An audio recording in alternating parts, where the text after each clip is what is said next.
What is going on, people? It's Matt from Liquid Loans, and in this one, I'm excited to have a chat with Frank Hepworth, a Canadian lawyer who specialises in crypto and DeFi regulation. If anyone is in the know, it's definitely this guy. So with no further ado, let's go. Hey Frank, great to see you. Welcome to the Liquid Loans channel. Thank you. Yeah, it's great to have you on. I think your background is very interesting. I don't think there are many people like you where your path and your passion intersects with crypto and law. Can you tell us a bit about your background in law and why you decided to focus on DeFi? I started law school the same year I got cryptocurrency, actually. I was doing a bit of travel right before law school started, and I got some Ether transferred to me. And I traveled a lot during law school because it was a bit of but it's just something I like to do, and instead of studying, really. And as I was traveling around, I always had the crypto in my wallet. And I thought, this is just a very interesting thing.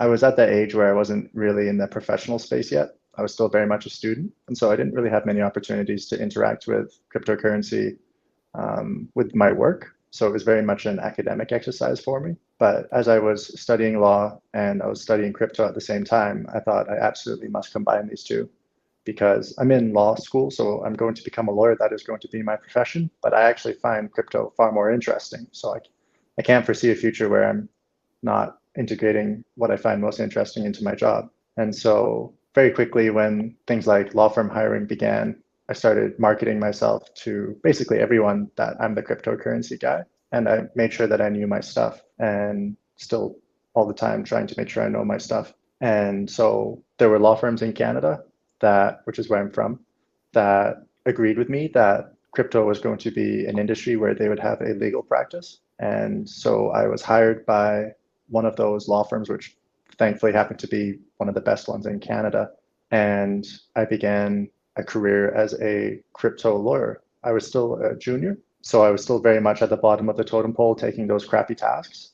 But I was able to work up quite quickly, I would say, ahead of where I'd maybe otherwise be, because I had that subject matter expertise and enthusiasm. And because it was just such a busy year for crypto in 2019, 2020, 2021, especially 2020, we just had so many clients. And so I was the young associate or student that they were bringing into those meetings with those clients. And I loved that role. And so now I'm transitioning more into DeFi because it is, like you said, my interest, because DeFi is just so much more interesting. But also that's where I think the growth is going to be. And that's where the real legal challenges are going to be. For CeFi, the laws somewhat exist already in pretty good shape. It's just sort of compacting down the existing CeFi business models and putting them into existing securities regulations, which to me isn't really that innovative or exciting, but trying to get a legal or regulatory grasp on DeFi is going to be it's going to be nuts. And so I'd rather be a part of that endeavor. And where we sit now, have the wheels of regulation started already, or are we still in that Wild West phase? They've started. A lot of the stuff in DeFi, the existing securities laws already apply to it, but with no means of enforcement, really, no practical means of enforcement. It begs the question whether the laws need to be changed, because having regulations that are just continually not complied with just undermines the authority of whoever has created those laws. And whoever is creating those laws, basically the US government, is sort of setting the precedent. I think long term, they would maybe rather see laws modified to accommodate DeFi and then be complied with than keep the regulatory regime as it is, but then just be unable to prevent mass non-compliance, which is the state of DeFi right now. So the wheels are turning in the sense that there are the more centralized DeFi protocols, the more centralized aspects of DeFi. You think of maybe like Uniswap or Aave, one of those protocols that you can sort of peg down the leadership. They're starting to accommodate regulations, but there's so much to it that is just nowhere near being subject to any regulatory regime at all. And I don't see how that's going to happen for quite some time. Us for sure, and many watching, we love DeFi because of the many benefits, the trustless aspect of it, the fact we get to interact with well-written code. But obviously not everyone feels the same, including governments, as we just saw with the Tornado Cash situation. What's your take on what happened with that from a regulation standpoint? And is this indicative of governments trying to attenuate or even shut down other DeFi protocols? I'm not a big fan of it at all, really. The arguments for that have been articulated quite a bit, and we're going to see a lot of social media activity and professional activity now that Coinbase is funding that litigation against the US Treasury Department. Shout out to Coinbase for that. That's a great thing that they're doing. But I'm not a big fan of it. It seems it wasn't very well thought through. I'm of the opinion that, and I'm not alone on this, that OFAC didn't really know what they were doing, actually. And if they could go back in time, maybe they would at least have sort of put more groundwork down before taking this action. Because the fundamental thing is that this really is these smart contracts that constitute Tornado Cash. They're not an agency for an entity. They're not an agency for any person, meaning an individual or a business, which every other member or even blockchain address on that OFAC SDN list, what is it, specially designated nationals and persons list, something along those lines. It's a big list. The SDN list is this list of entities that no US person, individual or business, is allowed to transact with for any reason. And everything else up until the Tornado Cash smart contracts had been either an entity, so an individual or a business out there in the world, or a blockchain address, but the blockchain address would have been an agent for an entity. So there was even a mixing service on this SDN list before Tornado Cash, but this mixing service, Blender.io, was really just an agent for some centralized individuals. They had control over the blockchain addresses. It wasn't really, it just wasn't autonomous like Tornado Cash is. And so that's the big difference here. And there's some really big implications of that, of course. If the SDN list just becomes this big scroll of software that people can't use, what's that going to do to developers who are developing software, generally speaking, is the argument. So, and I think that's a good argument. So that's my concern with it. And I only get that concern articulated within myself because there are much more experienced lawyers out there than me, lawyers that are like constitutional lawyers, that are US-based lawyers, which I'm not, who find this very distressing. And so I listen to them and I agree with them. I mean, obviously it's a subjective opinion. Do you feel, they use the excuse that we're doing this because of, North Korea or terrorism? That's more of an excuse as a broad brush stroke to just really try and reduce DeFi's reach? I don't think so. I don't think it had an ulterior motive like that. I think they saw it strictly as something used by North Korea. It seems that the data is that about 30% of the funds put through Tornado Cash were done by the Lazarus Group or affiliated with North Korea, whereas the other 70% was, if not legitimate, more legitimate than North Korea. And I don't think they would have had that data at the time, or 30% was enough to blacklist that software, in their opinion. I think we'll see different actions in the future that are targeting DeFi.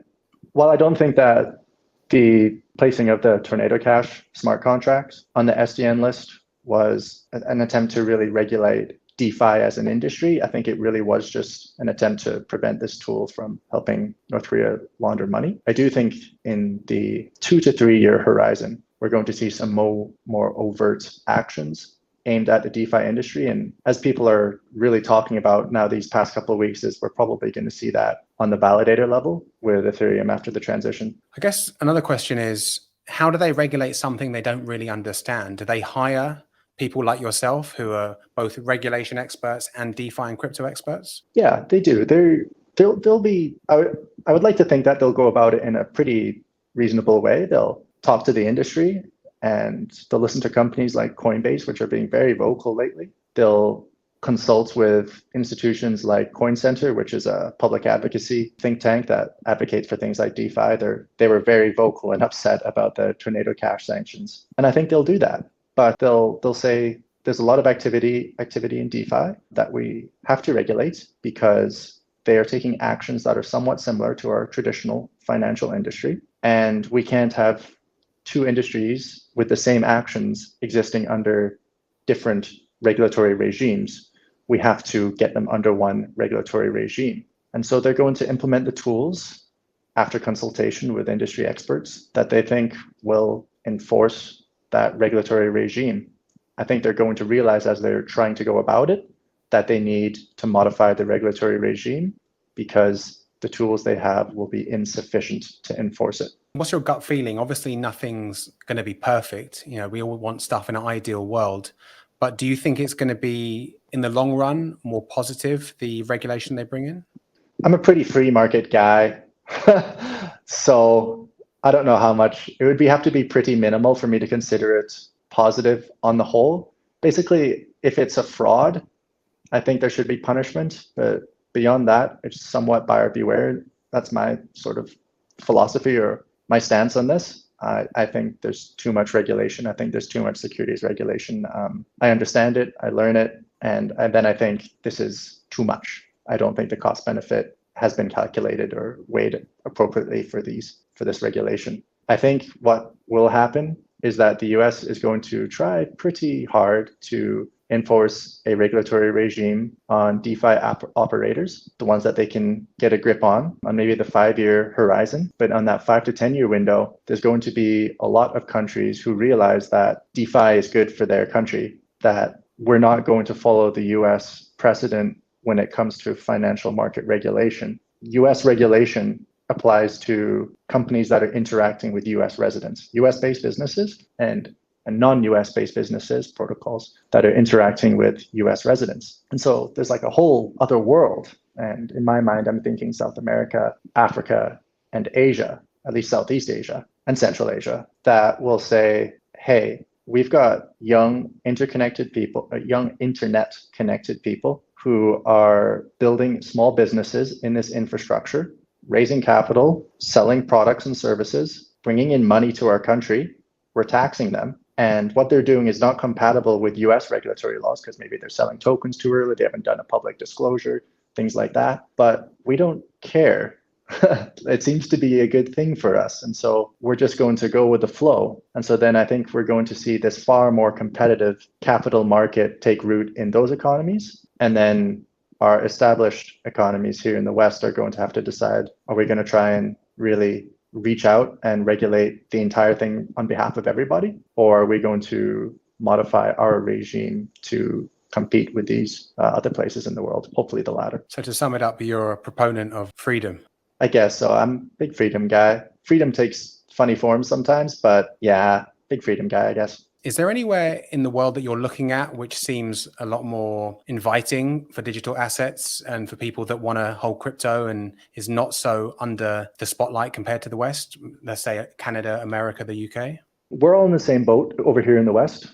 US, UK, Canada, we're all kind of doing the same thing. Maybe we're a little bit different in some areas, but it'll all kind of come together. When I'm looking to other jurisdictions that I think are taking pretty positive pro DeFi stances, I think of some certain like Central Asian countries like Kazakhstan, interestingly. Kazakhstan's being very forward thinking. Custom legislation. You look to the offshore jurisdictions, BVI is being very progressive. And they're just kind of doing it in line with their tax exemptions and that whole shtick that they've always gone for, but you never know what could come out of it. But I genuinely believe that quite a few African economies and some of the more non-political, I guess I would say, Southeast Asian countries, or maybe not non-religious maybe as well, they'll be quite progressive.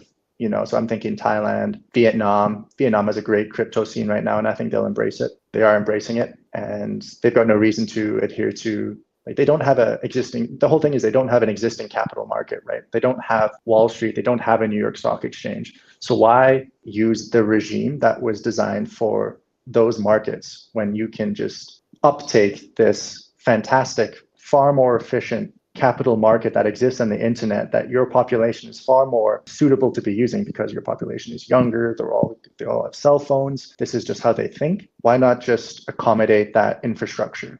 And so I'm definitely looking to those regions to be doing something different than here in the West. What do you think about El Salvador? Has them adopting Bitcoin, has that helped them at all?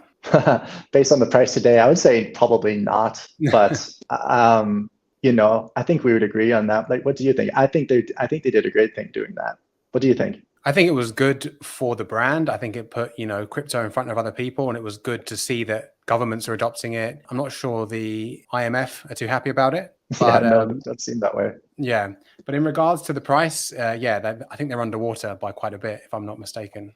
Yeah, but I think they did a really good thing. I think they set a precedent. I think me and you are probably on the same page on this, but I think maybe it doesn't look good right now, but I think in that 5-year horizon, I think they'll have made a great decision. I'd also like to touch on tax implications for loans in DeFi, as many do ask this question when they find out that they can use their digital assets as collateral. What are the current regulations in this case? Tax is a lot different than securities or AML, KYC. Tax is something that's very jurisdictional dependent. So it's a lame thing to say, but you got to talk to your local tax lawyer before you listen to me. But typically speaking, putting down collateral and taking a loan is a tax-free process. Like just taking out a loan, that's a tax-free process. So here on Liquid Loans, I was looking into your white paper, so I've got a rough idea of how you guys work. So if I could, when you deposit PLS and you take a loan of USDL, that is a tax-free process. If the value of PLS goes down and the trove gets liquidated, that you can write off actually as a capital loss, and it'll consider your PLS has been disposed at that time. So that's something to keep in mind. If you were to deposit your USDL and you're getting compensated with PLS and loan back, that's just going to be income tax. Actually, that's just interest. And so that's not going to be a capital gain. So it's actually pretty straightforward stuff. If you're using a protocol that is one of those self-paying protocols, so they use your collateral to pay down the loan you've taken out, that's actually called a self-repaying loan. And actually you do need to pay tax when the protocol pays down your loan amount for you. So that would be a complicated thing for you to all keep track of. And I've definitely referred my clients to tax accountants I know. And when they try to bring their cryptocurrency transactions to them, they say, you know what, we don't know what to do with this. Just wait and hold on to it for next year, which I thought was a crazy recommendation coming from an accountant. Just like, don't worry about it, postpone it. But unless you're an accountant that's really in the crypto weeds, I think they're just saying, you know what, they put their hands in the air. So if you really wanted to track this stuff, there's some aspects to crypto loans that are taxable, but it's a lot more straightforward than you'd think, actually. But good on you for being that person who's really trying to be that diligent. Yeah, I mean, we're just excited about the fact that people can do on the blockchain and with crypto what the rich have been doing for decades, if not hundreds of years, right? Never selling their best appreciating assets, taking a loan against it, and then being able to still hold on to that asset and enjoy that price appreciation too. Oh yeah, definitely. Why sell if you think PLS is going up? Yeah, and you want to you want to double down on that. You want to leverage up. Absolutely, you can put that thing as collateral, get some USDL get some USDL and double down, and all that is a tax-free process. You can delay that taxable transaction until you deleverage the whole cycle, at which point, if you were correct and PLS has gone up the way you want it to, then that's could be some significant savings. Absolutely. So what about you? What kind of DeFi protocols do you like to use at the moment? I kind of follow the yield. So I've got some money in Goldfinch right now, which is actually a bit of a sin. It's C DeFi, but they pay a high APY. Kind of need to sort of pep yourself up before you go explore a new protocol. You've really got to do your due diligence on it, because you never want to deposit your money into something. So you're just looking for good yield, obviously, that's not going to run out of steam anytime soon, I guess. Always. It's a fun search, right? It is, right? Compared to before we found out about crypto, you just thought, okay, it's maybe real estate or stocks and shares or precious metals. And then when you get into DeFi and you see things, and obviously I'm biased, but when you look at the liquid loan stability pool and the loan staking pool, and then all these other protocols on Ethereum and that are going to be on Pulse Chain too, it's just like, where do I start? It's like a kid in a candy shop. Very much so. Awesome, man. Well, listen, this has been really good, Frank. I've really enjoyed having you on. Where can people find out more about you on social media? Well, a lot of people actually find me through my TikTok, and I think I put all my content there first. So on TikTok, I'm actually at Frank Hepworth, talking about the intersection of crypto and law. But on Twitter, I'm at Frank Hepworth as well. And if you want legal services, or if you want a legal consultation for your ICO or your meme coin recently, or whatever it is that you have going on in crypto, LinkedIn is actually the best spot. Just find me on LinkedIn. Frank Hepworth, which is Hepworth. Awesome. Well, thanks for your time, Frank, and I look forward to talking to you again in the future. Thanks, Matt. So I hope you enjoyed that interview with Frank Hepworth. If you like content like this, do hit that subscribe button and that bell icon so you're notified every time we drop new content on the channel. You can also tap the like button, share the video with someone who you think it may benefit, and if you're feeling very kind, consider dropping a cheeky comment below for the algo. It does help us out. Thanks for watching, and I will see you on the next one.